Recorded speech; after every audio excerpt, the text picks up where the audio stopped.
Okay, hi. Let's talk about system design problem, designing a exchange system and Robinhood. So actually, these are two different types of problems. So we'll cover both of them. Design Robinhood and exchange.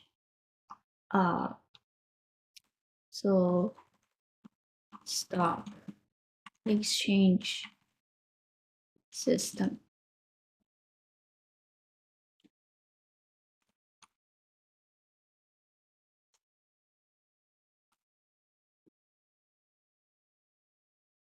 Okay, so first of all, functional requirements.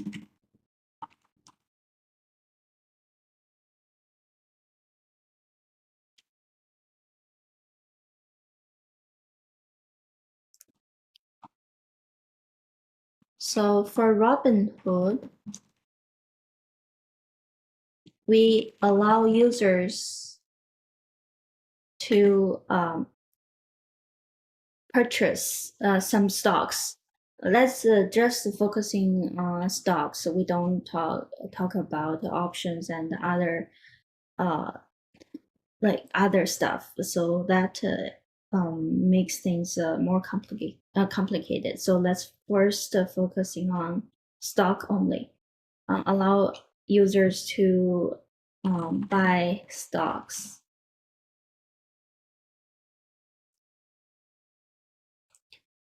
And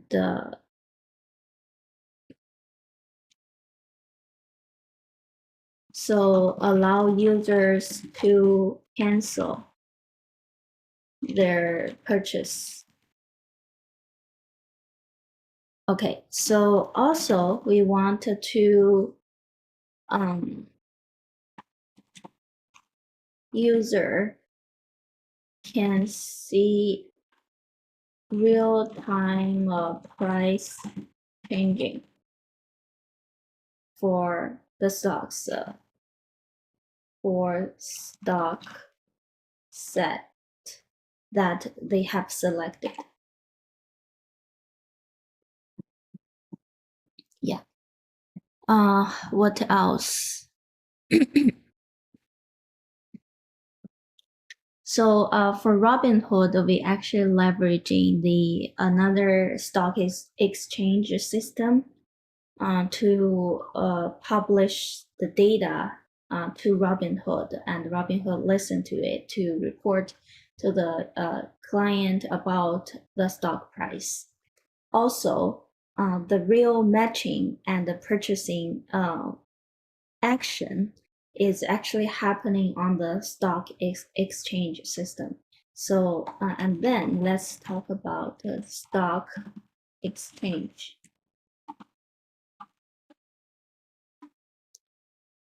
Okay, match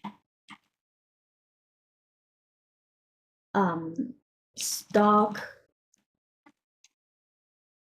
bids and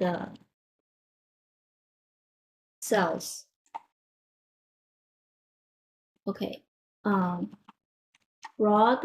broadcast stock price.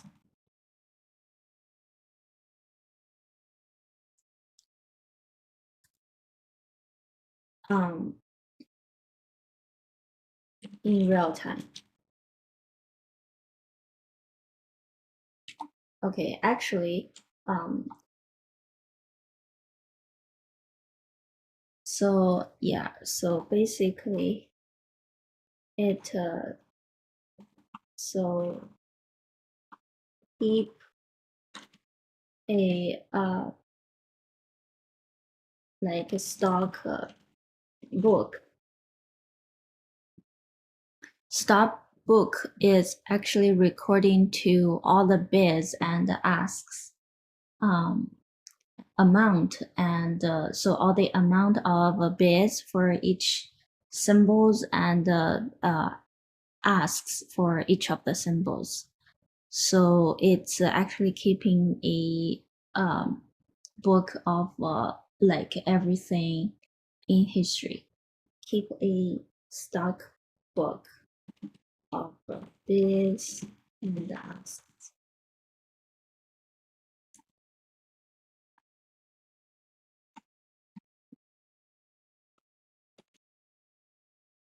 Okay, so this is the functional requirements for both of the Robinhood and the stock exchange system. So other than that, we want to have a non-functional requirements. So first of all, most importantly, we want the system to be high available. That is something for sure. Okay. So whenever the user is purchasing a stock and like have some bids or asks, so it's just like giving the user saying that your request has been submitted and pending is not instantly happening. So it could happen sometimes later because the matching uh, might be succeed or might be failed at that moment. However, it could be matched like the next day or so, and it could be not matching for some time. So the user have to be waiting, and uh, the purchase action will be some pending, and so it won't be immediately happening. Um, so we want that to be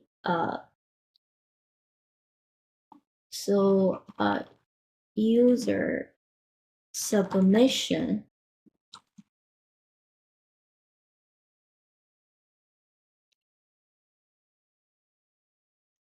for purchase or cancel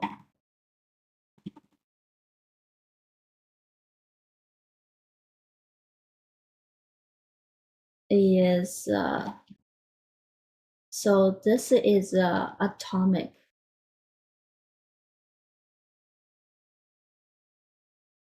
atomicity on. Okay, so the atomicity is only happening whenever the user is submitting a purchase or cancellation. However, the overall action will be eventual consistency.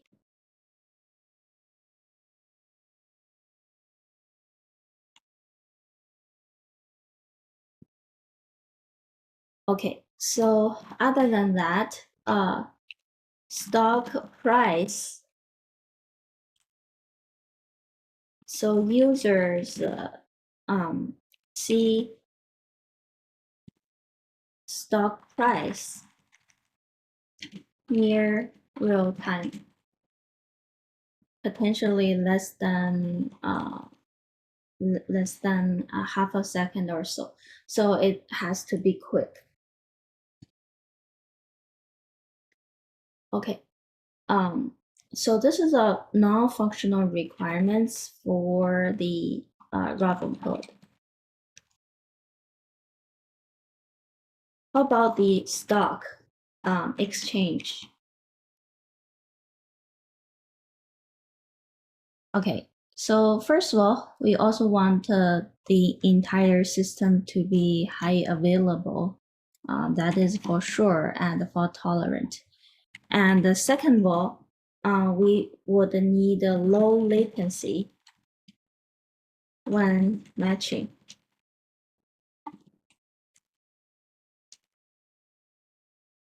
Matching bids and asks. Okay, so this thing should be quick. And so broadcast stock price near real time. Similar thing, we might have some certain number, like less than 300 milliseconds or so. Yeah. So, and other than that, we need to keep reporting and embrace for auditing. Okay, so because everything we have, we need to keep the data to be to keep the data to be durable and wait for the reporting and auditing that is happening in the future. Okay. Okay. Okay. So what scale are we gonna support? Let's say capacity. So for Robinhood, we might have 100 million daily active users, and each user is actually having, so let's say, so they basically submit 20, so 20 symbols. Okay, and they might purchase, oh, they might make, they might make, let's say, 5 purchase per day on average. Okay, so the QPS for making purchases would be 100 million, 100 million multiplied by 5 and over this much seconds per day. Okay, so this gives us 5K per second. Yeah, this is a lot that cannot be handled by a single server, definitely. So, and so the real time stock price that we want to let the Robinhood user the saying is, let's say, for 1 million users, and each user have an average of 20 symbols, and right, so for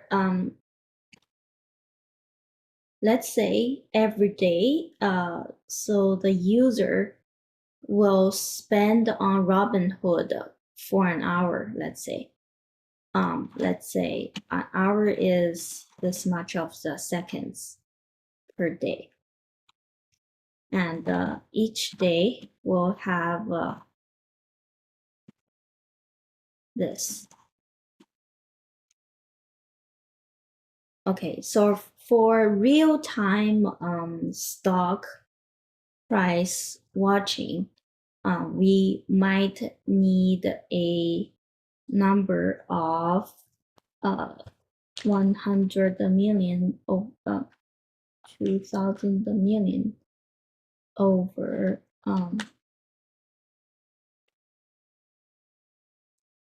okay, per second.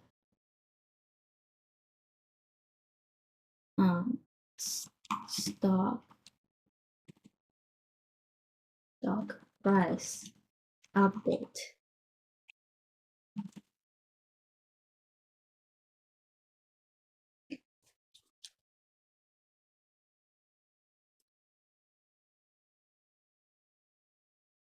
Yeah. So, and this is actually okay. this price might so this March 2nd would be not sufficient because the stock market is not happening 24 hours. It's normally start, let's say, from 8:30 or like 9:30 to 4:30 potentially Eastern time of US.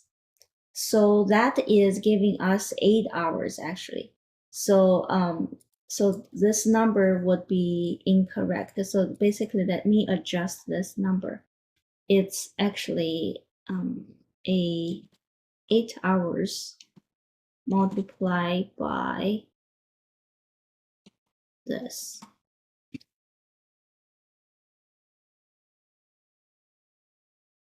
Okay, so this is actually near 20K per second. And this is the same thing as so 8 multiply this seconds. Okay, and this might be giving us 3 to 400. Like let's give us 300 or so. So apparently this number is huge. So we want this much of the stock price updates at least. And so for the QPS of making transactions, this is this is a number that make more sense. Um, so and this require HTTP protocols to make that transactions happen. So okay, we might don't want to cover the APIs as of today because of time constraints. And like the API should be fairly easy to talk through. And like for example, when user is purchasing it, it will be definitely a post request with a symbol and amount number. So yeah, so we want to cover that those much. So okay, let's directly dives into the diagram, maybe. So before I talk about the diagram, so let's talk about how the exchange is happening. So let's say I keep a so in the stock exchange matching system. So let's say I have a bids book. Let's say like so Alice, the user is having the Alice, so having the name of Alice, and Alice is trying to, actually we don't care about who is the user. Let's say we want to buy a stock of um, like alphabet,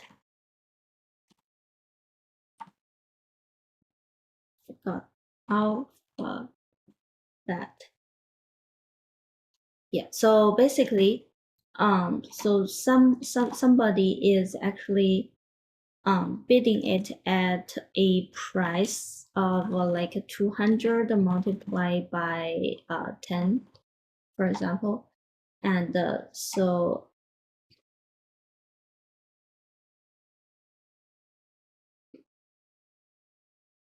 asks. So we also have somebody is asking.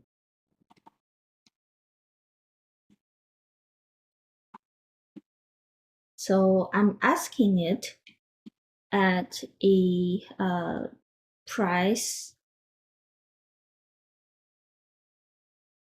of, let's say, 100.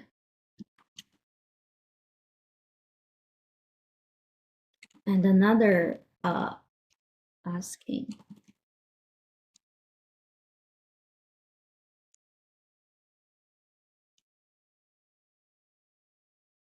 of let's say 300. I'm just extravagating everything over here.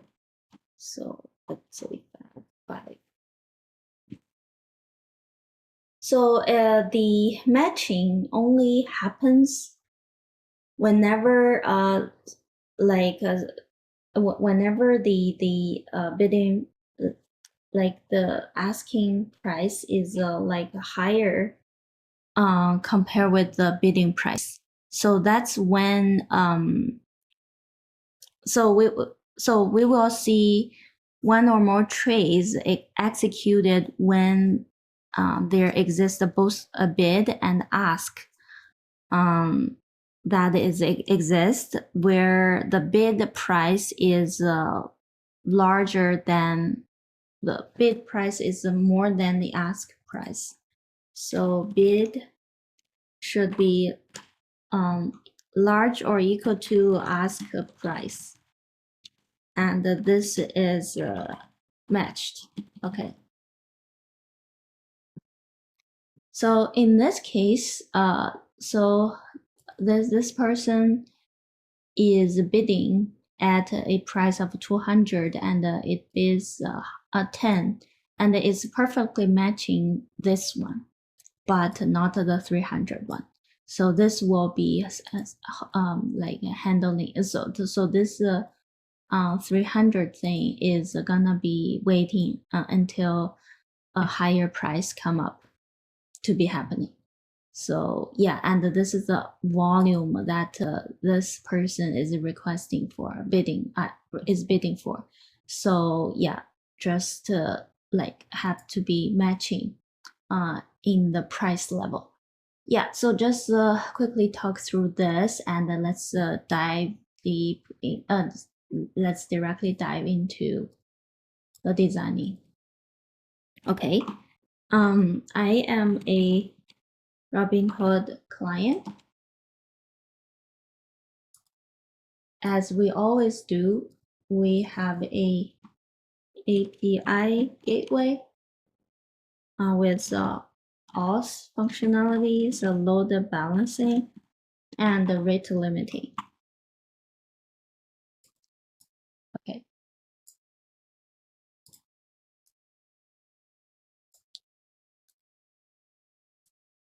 So we will have a order service. Okay, accept orders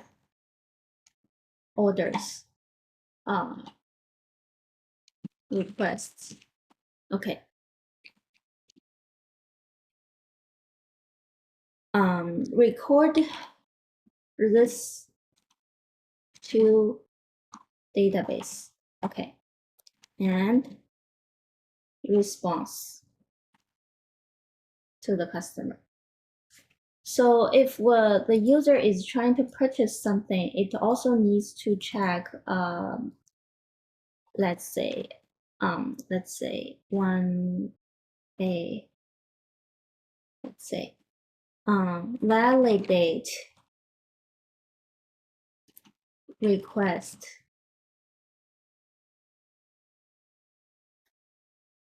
So because the request might be invalid also because of multiple reasons. For example, the client doesn't have enough money to make this purchase, or it's like whatever it's not available as of now.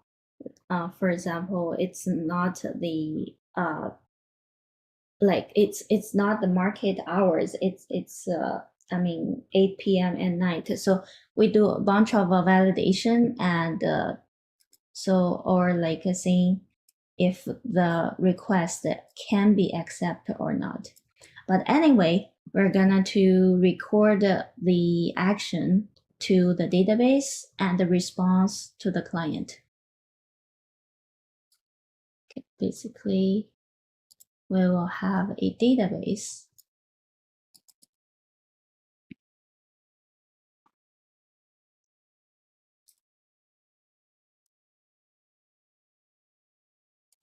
Okay, so once we have recorded to DB, then so we're able to submit to the user saying, okay, here is your request. Okay. So So I think over here we also want to at the Robinhood thing. So we actually also wanted to allow users or uh, users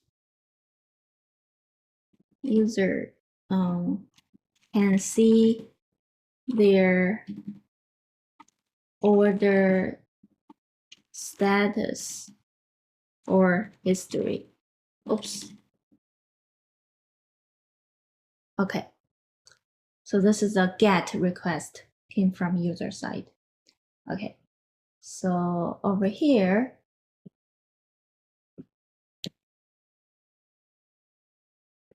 so basically, let's first come here. So we allow users to buy the stocks or cancel their purchase. They're also like came from this workflow. So basically, they are all handled by the ordering service that is accepting the order or canceling request from the client and check the valid if this request is a proper action and it's validated. After validated, we record it to, so we anyway record to database and response to the client and saying that your request has been accepted or denied because of a couple of reasons. Okay. Another thing would be okay, let's quickly talk through the database first and then go from there. So the database will have the order table. Okay. It could have order ID, symbol, user ID, amount, how many symbols are you bidding, and the timestamp, and like etc. So it could have some other metadata around it. Yeah. So we basically partition via the order ID and like order ID and potentially, let's say we have a sort key via timestamp or so. Okay. And so beyond the order table, we will also have a stock table symbol.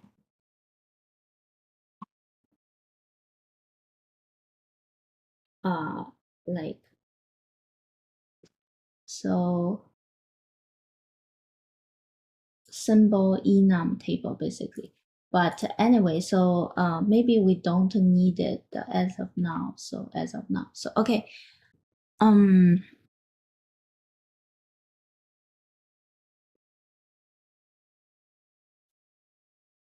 Okay, and we like another thing would we have in we have a user ID potentially user table. It potentially have a ID, name, and like a certain other emails or so timestamp that get registered also, and so that we can aggregate and run queries on top of them. So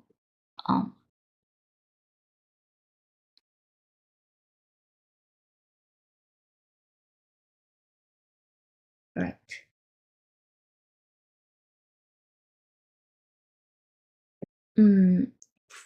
Okay, so from here, we also wanted to have a real-time price changing function. So it is a different kind of a server that we could leverage the user. So price server. And it also like leveraging the load balancing. The client is actually submitting to it. However, so we might be leveraging the some function like as server side events or the WebSocket, so that we can leverage the WebSocket or server-side events, so that is building a near real-time connection between the client and the price server, so that we can report to the users about all the 20-ish symbols that the user has been submitted. So, and okay,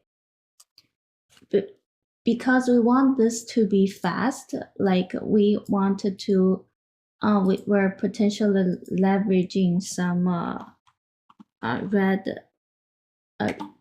Redis hash, and we leverage the user ID and a list of some symbols.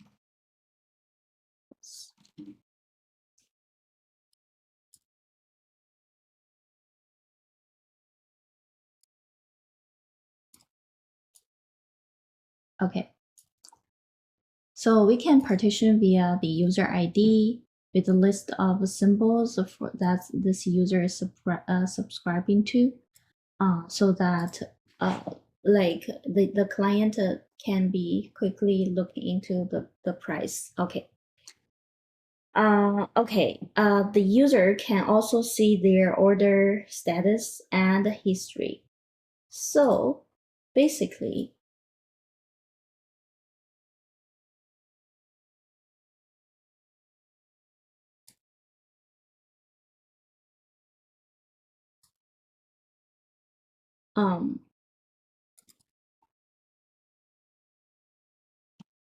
so we will have another copy of data that is user order table.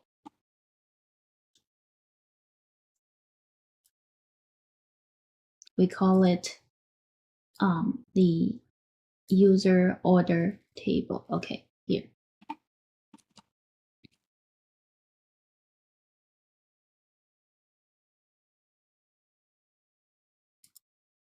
Okay, so this table is actually having user ID as the partition key, and um, so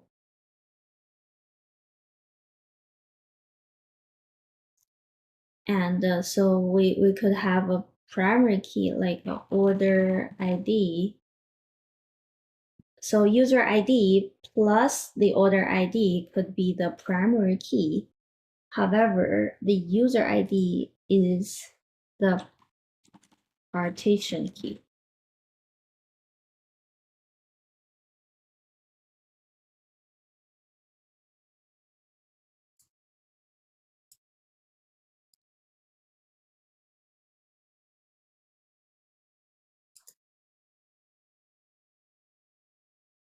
Okay.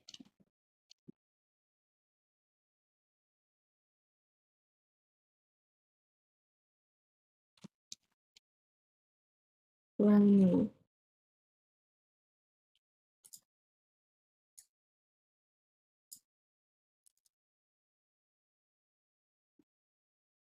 Okay, so this is the order ID and all the other like information over here.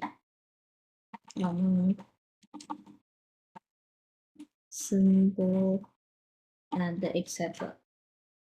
Okay, so that we can have a query service that the user can basically send so basically it accepted the user's request and the query from this copy of data very quickly because we're partitioning via the user ID, and that should be very quick so that we could return to the client. So the reason we have two separate services is because the access pattern of both of the service are different, and this is made for ordering and this is made for the query, and the access pattern are different because let's say a user might be querying much frequent compared with the ordering service, and the ordering service is only happening during daytime when the market is on. However, the query service could have a lot of load even during night. So basically, they can scale separately, but they are both stateless servers. And right, so okay, in this case, we could have a okay. So this is via CDC, change data capture from the this is the ordering data and this is the querying data. So for the user table, we might need to keep, so these could be a single database, however, like a single cluster, however, different tables or so. Yeah, so we can leverage MySQL, for example, to host the data because we have very super structured data, and the MySQL we can leverage the B-tree structure for adding additional indexing, and yeah, so and we can have replicas for it, and MySQL can be leveraged the AWS managed MySQL clusters to do the job. Okay, so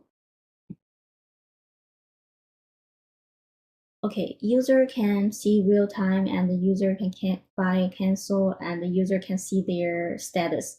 Okay, over here we have covered all the functional requirements from Robinhood. So okay, let's first talk about the matching. So the functional requirements related to matching the stock bids and the sales and broadcast the stock price in real time. Okay, so speaking of the price server, and how does those data get populated? It's actually subscribing to the stock exchange data about that price. Okay, so we will have a exchange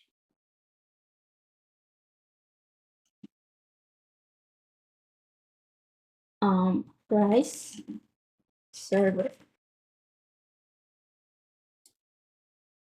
This server is responsible for broadcasting the price to the price server that we have for the user facing price server. So is that happening directly? Probably not, because let's say our user facing price server is actually partitioning via the user ID and have a list of the symbols that this user is subscribing. It's very customized for each user and allow users to quickly look up. So however, listening to the exchange prices server is super expensive. So we need to have a middle layer from the our client side to price listener service. So we can leverage just let's say 2 copy or like a couple of copy of service, and it could basically listening to a couple of exchange price servers, and so from our price listener service we can um, leverage the CDC, basically Kafka via Flink, to publish the data to our price server. However, like Kafka plus Flink might be also be very slow, and however, even though it's a guaranteed to be delivered, however, it could be slow. But we want this process to be very fast. Okay, so these are two processes.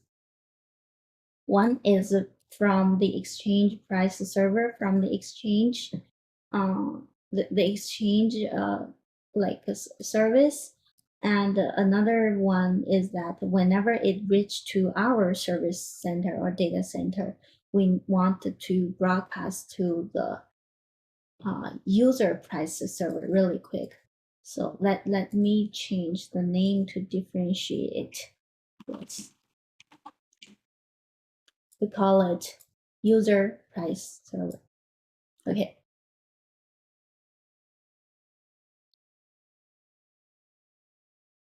So, all right. So we like for our stock exchange, we have a matching service.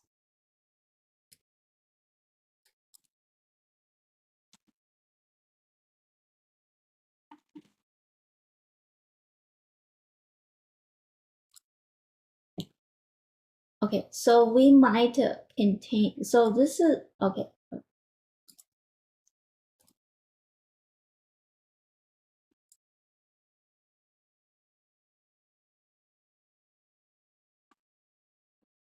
So the data flows into, so we, basically these are the two systems basically. So we can leverage our CDC and use a Kafka Flink and publish to the exchange system, so that the exchange system could listen to the events happening via the CDC, and could run the matching, and could also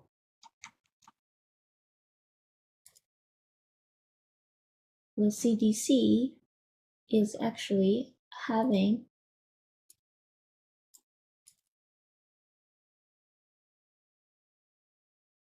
requests DB.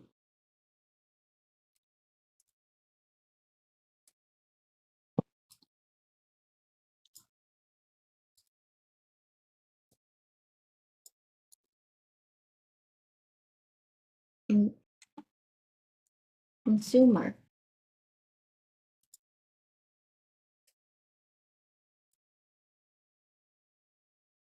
Okay, so we might have a consumer on this side that is recording everything to the database and send it for matching. So in order to make the matching super quick, we might do this. Okay, we can directly utilize the matching to accept everything, and the matching. In order to make it fast, we can run everything in memory, and we could leverage state machine replication so that we could have different copies for the matching service, so that we could like we could make sure it's fault tolerant. And over here, and the exchange price service is also making decisions of the price, and could be run some algorithm for whatever to generate the price and publishing the price. So how to make that happen? So we leverage UDP because TCP is is more suitable for one-on-one connection, and it applies some flow control on it. However, we don't necessarily need a care that the ordering of the message delivery, and we don't care about if one message has been missing, because we always have up-to-date messages to to deliver to the listener service. So that's why UDP is making things much faster in a sense. So UDP, we could leverage the multicast, so that probably the price listener service are not the only service listening to the price over here, but it could also be reporting and whatever, and like potentially the matching. So even the matching service is actually need a copy of the current price of the stock.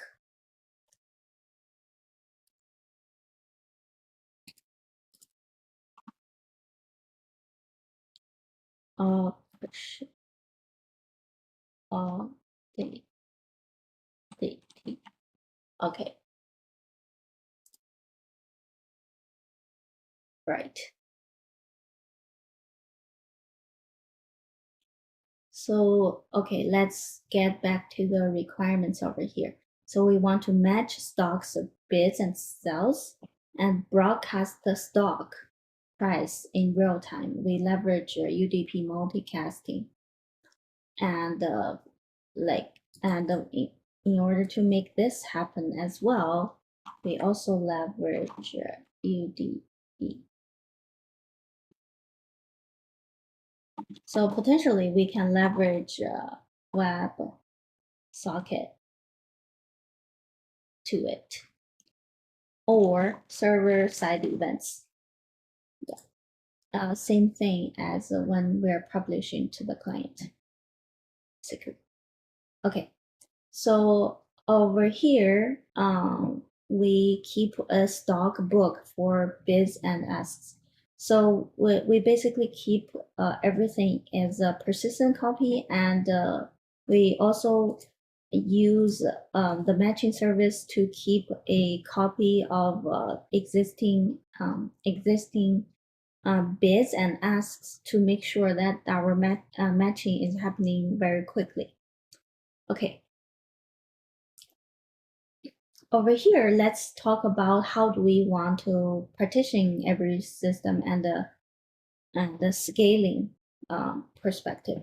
So first of all, the query service and the ordering service, they're like stateless services that scaling horizontally to make it high available and fault tolerant via load balancer. And the database, as the source of truth databases over here, we leverage the MySQL databases. Let's say we have a partitioning key, order ID over here, and a partitioning key as a user ID for the query service over here. And we could build additional indexes on top of, like, for example, timestamp also. Okay. So speaking of like scaling, our matching service, so is we also partition via symbol ID, so that we make sure for a certain symbol, the data locality would be better, because like one matching service could have one set of symbols about their bids and asks, so that they can make decisions quickly. Okay. And once they make decisions, it also needs to go back to the database and report about update everything. And this is also via CDC, basically. Okay, the requested database, we can also leverage MySQL database and partition via the request symbol ID plus request ID potentially. Okay, and the exchange price server definitely is being partitioned via the symbol ID. So the price listener are also partitioned via the symbol ID, because even though we don't have a lot of copies for the price listener service, so but if we have so many symbols to listen to, 100K or so, we might still need to, and all the data has been keep updating. So we might still need to have have it partitioned via the symbol ID. Okay. However, our user price server is actually taking the user ID as the partition key, because each user would have a list of symbols that they want to listen to.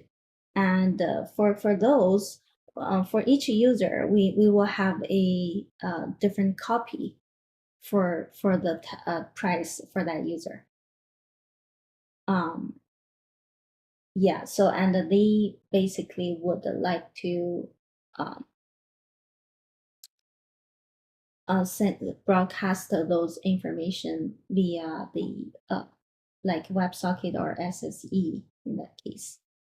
Okay, that's what the scaling and partitioning works for each individual components over here. So let's then talk about availability, because we want the whole system to be highly available and fault tolerant. As I've said, for query services and ordering service, we leverage auto scaling or load balancing for horizontally scaling for our service, to make sure if one service is going down, we have a bunch of others to make it available. Okay, for databases, we could leverage single leader replication. We could have multiple replicas, and the single leader replication is simple for using the leader to accept the writes, and because our writes traffic, and so our write traffic is only happening on over here on this database, and we could have multiple different replications for it, and we also could have a consensus algorithm to make sure we elect a proper leader, and we have a in-sync replica plus asynchronized replica, so that we make it fault tolerant. We cannot having all the replicas to be synchronized or asynchronized, because that will cause the data loss whenever some replica, the leader is breaking down or so. So we leverage a combination of both synchronized replica and asynchronized replica together with the leader to make it available and fault tolerant. Okay. Over the matching service, we always have a backup matching service running everything. So yeah, so we can running so could be able to keeping the write ahead log from the leader from the primary matching service to yeah. So and we leverage state machine replication from the primary matching service to the secondary matching service, let's say, so that we make it high available and fault tolerant. Okay, so same as the database, and we could also have replications with all different types of in-sync and async replicas. So exchange price servers, we also have should have copies, and we also need to have copies for replicas for the primary and for the primary server. Okay, and yeah, same for the price listener service. Even though we partition it, however, each of the partition we will have a replication, so that we want to make sure it's no servers goes down, and then we can use the backup to serve. Okay, similar over here for we partition via user ID. However, for each of the partition, we will have a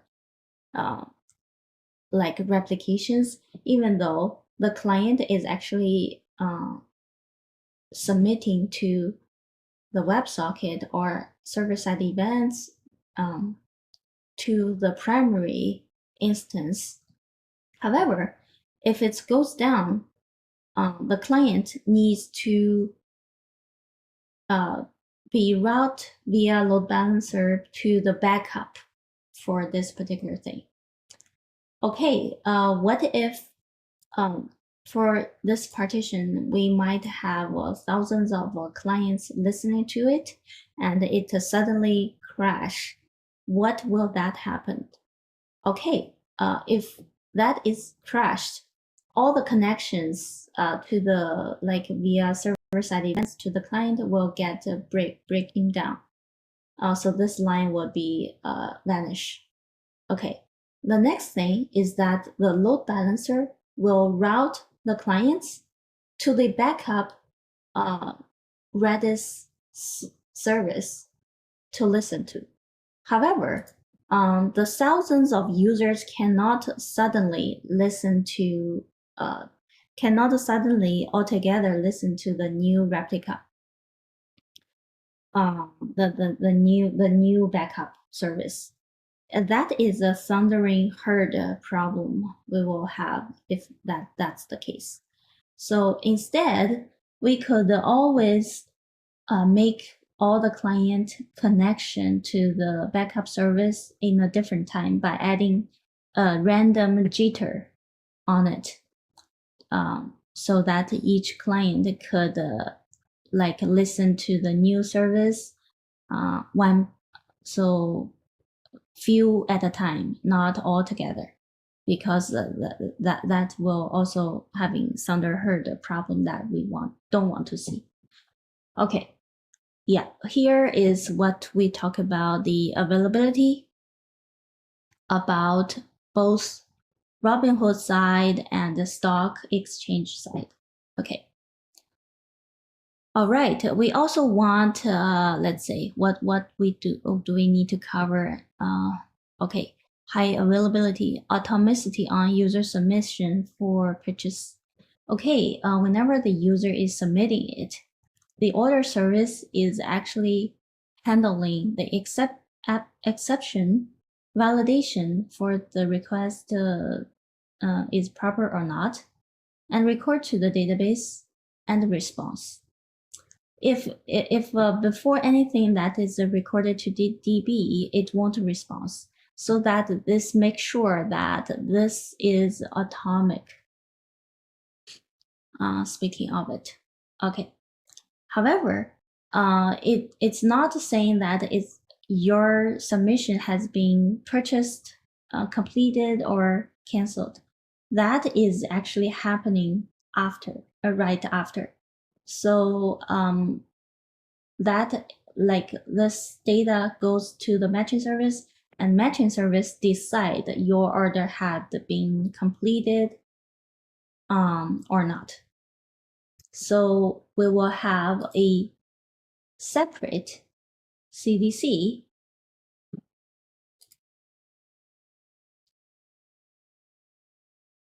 so this okay, everything over here database will flow all the new data coming or updated data to the user's database for them to query. So the status themselves will also get status themselves will also get updated by the CDC process. However, anyway, so like we could also have a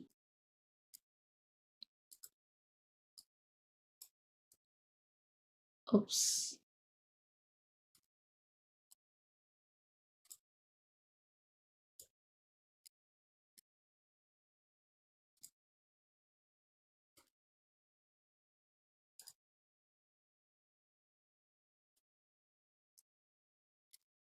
What's wrong with this? We squeeze over here.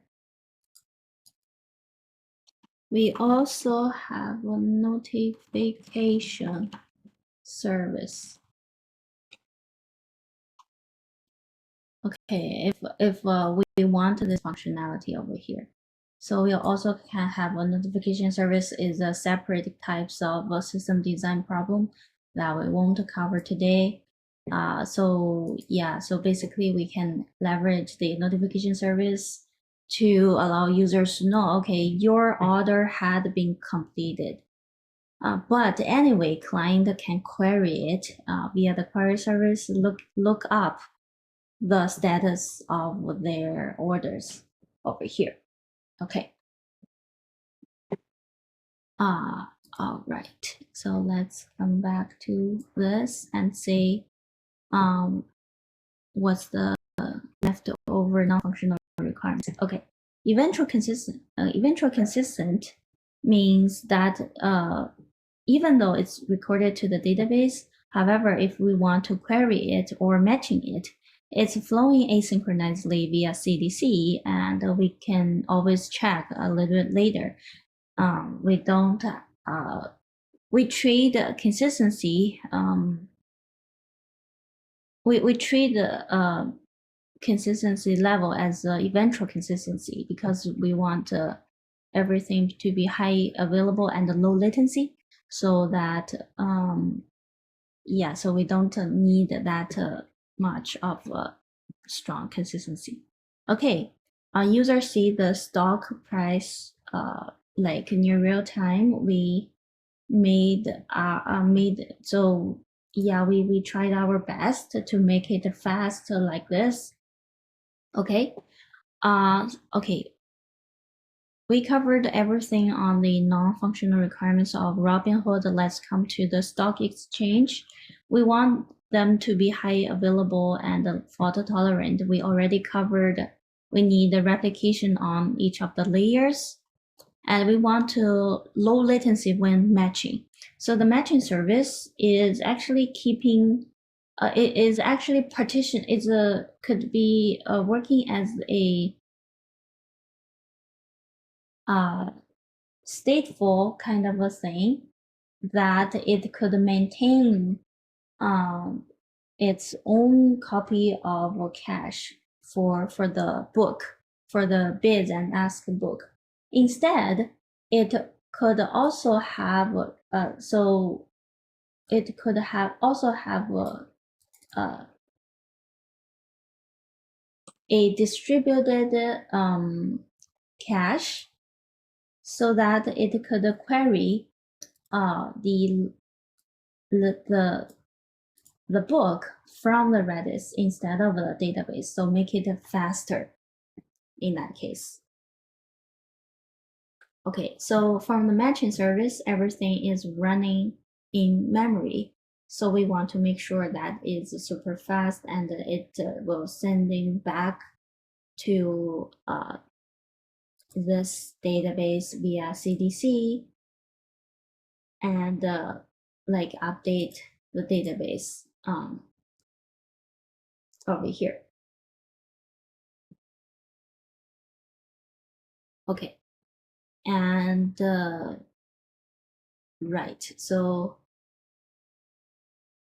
yeah, caching over here, making sure we're having low latency when matching it. Broadcast stocks super fast is that we leverage the UDP instead of a TCP or so.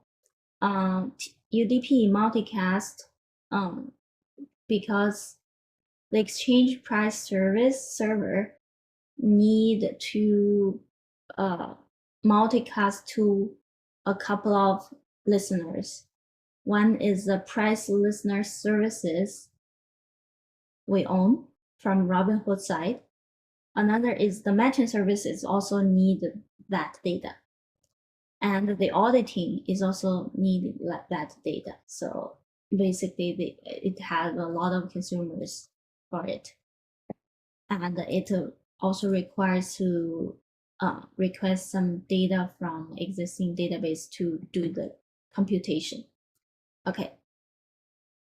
Yeah, and also we want to keep reporting and ready for auditing. So our auditing would be also like via so we listen to the exchange price services or and plus the database itself. So both of the sources are like we will gonna listen to both of the sources and for auditing purposes. Okay, I think that's it for today. We talked a lot about the Robinhood side and the exchange system side. Okay, both. Okay. This is a lot, and it's supposed to be two system design problem, but we covered it in one video. Okay, thank you very much.